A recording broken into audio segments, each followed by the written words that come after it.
Am I the a-hole for refusing to pay my parents' rent money? I turned 18 about a month ago. The day after my birthday, my parents sat me down and told me they want me to pay rent while I lived at home. I was a little confused. I have 3 older siblings, and the deal for them was that they could live at home for free while they were studying, even when they were several years older than I am. Now, I can only work weekends because of college, so I make about 500 euros a month. And after paying for tuition, health insurance, mandatory, and my phone bill, I have about 300 euros left, most of which I try to save. So I ask my parents how much they want. 100 a month? Maybe 200. But no. They want me to pay market value to rent a room, which is in the city where I live about 500 euros. Now, I think this is ridiculous for 2 reasons. 1, my parents' rent for the entire house is 600 a month. I would have understood asking for 1/3 of that, but for me to pay 84% of that alone seems excessive. And 2, none of my siblings paid rent, even if they were older or had better paying jobs. Not to mention that my parents didn't give me any warning. If I had known beforehand, I'd have looked for a room when college started. I explained that I have to make almost 800 a month just to be able to pay for everything, and even more if I want to save anything for unexpected expenses, /school books, /actually moving out, which would be really hard to do while going to college full-time and commuting back and forth. They just told me to take out some student loans. I told them I'm not okay with paying that much, and that I would look to move out as soon as possible so I wouldn't be a financial burden to them. I think I found a room, cheaper than my parents offered, and will probably move out in a week or 2 if everything goes right. But I haven't paid this month's rent. Am I the a-hole? Edit. Some people pointed out that my parents are legally obliged to help pay for my living/college expenses. I'll look into it. Now for the top comments. Not the a-hole. Move out, get some space, and move on with your life. I'm sorry they are treating you this way. It sounds like you're the scapegoat. I hardly get to rent thing for your kids, especially if they are in school. Then to come up with an absurd number like 84%.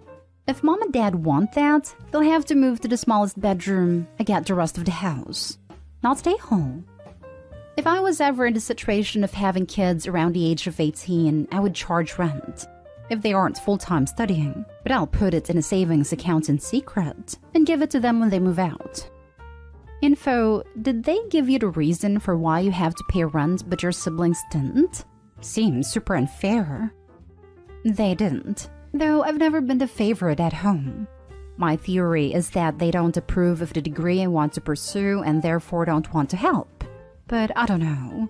Someone else pointed out that they might have money trouble, but if they do, I'm not sympathetic. They both have high-paying jobs and go on expensive vacations often, and my dad just bought a new car. Not stay home. Sounds like your parents are way behind on rent and are looking for an easy way out, like having you pay 84% of the rent. How come a room in your city is 500, but your parents' entire apartment is only 100 more? Just curious. They can't just raise the rent much while someone is living there. My parents moved in a while ago, so they pay 600. Our neighbors pay 750. Plus, student housing is just expensive. I'm not sure why. May I ask in which country you and your family live? The Netherlands. Next story.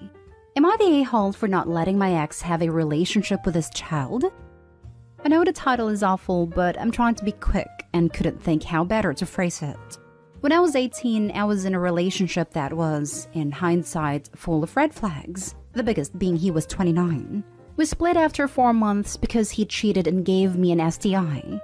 Then during treatment for the STI, I found out I was pregnant. I personally am against terminating, so I wanted to keep the baby. I told him and he made it clear he didn't have to be involved. And my father, a lawyer, drafted a contract that we both signed, basically giving up his rights to the child. The whole time he was vehemently against me having the baby and made multiple MySpace videos going on about how I shouldn't be able to keep the baby without his permission, and I was a witch, and so on. Once the contract was signed, I basically never heard from him again until this year. He found out recently that he was infertile, and now he and his wife of 10 years want to build a relationship with my son. He isn't allowed to contact my son without permission, and I have refused. My son adores my husband, and it will devastate him to find out that his real dad didn't want him. Am I the a-hole for not letting my ex have a relationship with his son? All I can think about is the hateful things he said about my son and I before my son was born. And now the only reason he's reached out is that he can't have other children. I don't think I'm the a-hole, but I feel really conflicted. Edited to add, my son is almost 15. He does know that my husband isn't his dad, and we went through therapy for it when we told him at 11. But he very much considers my husband to be his dad and our daughter to be his sister, and hasn't shown any interest in finding out about his biological father. Obviously, if he wants to know, I won't lie to him. But right now, he is happy with his family as it is, and hasn't shown any interest in hearing about my ex. Not stay home. Though, if you have not told your son that stepdad isn't his real dad, that won't end well in the long run. But speaking of your ex, wow, is that karma or what? Infertile. Probably from untreated STIs. Not stay home. You signed away his rights and your son has a good relationship with your husband. If he is infertile, he can always adopt. This, he signed away his rights. He doesn't get to say he has a child. Did he forget that he signed the papers? Not stay home. He doesn't get to decide to try and be a dad because he found out he's infertile 10 years after all the horrible crap he said. He made his bed, and now he needs to lay in it. I hope you kept the videos just in case he tries anything sneaky in the future. Edit: being a sperm donor doesn't give him the father/dad title. Not stay home. Are you able to say, if your son ever asks, you'll put him in touch? Would that work? Yeah, that's basically what I said to him. And he got angry that I wouldn't let him fly halfway across the country in a pandemic and let him meet my son right now. Seriously, when he messaged 2 weeks ago, he was talking about booking flights for the first weekend of Feb. And I was like, WTF? Yikes. Well, stick to your guns. Your boy's happy, and that's a gift you gave him. Next story is titled, Am I the a-hole for paying my niece $50 for the birthday cake she made for my son's birthday? My 16-year-old niece Judy is into bakery. She bakes plenty of sweets and cakes. Due to my brother and his wife's financial situation, Judy got dropped out of cooking academy. She was heartbroken over this, especially because she was on top of her class. She was determined to go back to cooking academy, so she started selling stuff she bakes online to be able to afford her classes. Her parents thought cooking academy was a distraction from school and disapproved of it though, so they started demanding she bakes for neighbors and friends for free. My son's 4th birthday was last week. I asked Judy if she could bake a cake for $50. She agreed, but my brother said no chance, and swore up and down that she will do it for free. Judy said if she keeps working for free, she'll no longer be able to afford the academy, not to mention the ingredients. I said I have no issue paying, but my brother said we're family and the cake was for free. This didn't sit right with me, so I went behind my brother and his wife's back and gave Judy the $50 before they left the party. Well, they found out and yelled at Judy for accepting the money. Then my brother called saying I shouldn't have paid her, but I said she deserves the money for her efforts. But he went on about how unacceptable it is for family to pay for favors, and said that Judy got grounded for acting so entitled. I had an argument with him and told him to stop the punishment, but he said we wouldn't be dealing with us if I didn't go behind his back and gave Judy the money in the first place. I hung up and met up with my family to discuss this, and they all agreed that I should never have sneaked my niece the money and disrespecting her parents' wishes. They told me that I don't even get to speak ill of my brother because he was just trying to be generous with me and was being a real family. I don't know. I feel I might be the a-hole for this. Am I? Now for the comments. Not the a-hole. People think that just because you're family, you don't deserve to be paid for your time and effort and skill. You did the right thing. She deserved that $50. Except her parents are making the kid work for free for everyone. I hope he might be able to better help by telling the niece she'll hold the money for her until she's old enough to open her own bank account. Or possibly gift the academy tuition, directly paid to the academy. I agree with this, but $50 and hold tuition is a big difference money-wise. Not an OB to pay the whole thing, but maybe she could help set up a small business for her so she can widen her clientele. Not stay home. Wow. Not stay home. Very much not stay home. Your brother is calling poor Judy entitled when they expect her to spend her time, effort, skills, and probably money on ingredients, and give her goods away for free? That's entitled. They want a puppet to do their bidding and make them look good. They are abusing their daughter's passion for the sake of their own image, and then proceed to punish her when she actually shows any kind of success for it. Is there any way that you could help Judy Network to find more people to sell goods to, so she can make money for Cooking Academy? Judy needs a website and a new place to live. Not stay home. Why do people not understand that just because a family member has skill, it doesn't mean they should do stuff for free? Thank you for at least trying to help your niece and trying to pay for her time. Her parents are shocking. Not stay home. Your brother is teaching his daughter a horrible lesson. That her time and skill is not worth anything.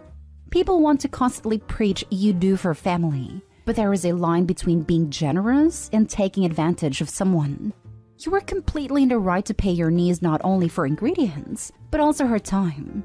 Your niece is going to hopefully learn quick that you don't set yourself on fire to keep someone else warm.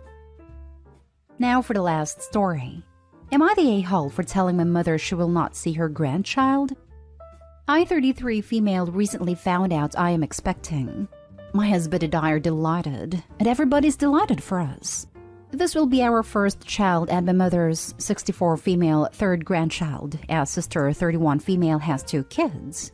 When we announced we were expecting, my mother decided she had to take charge, giving me names, telling me that she should take care of the babies, I wouldn't know what I was doing, etc.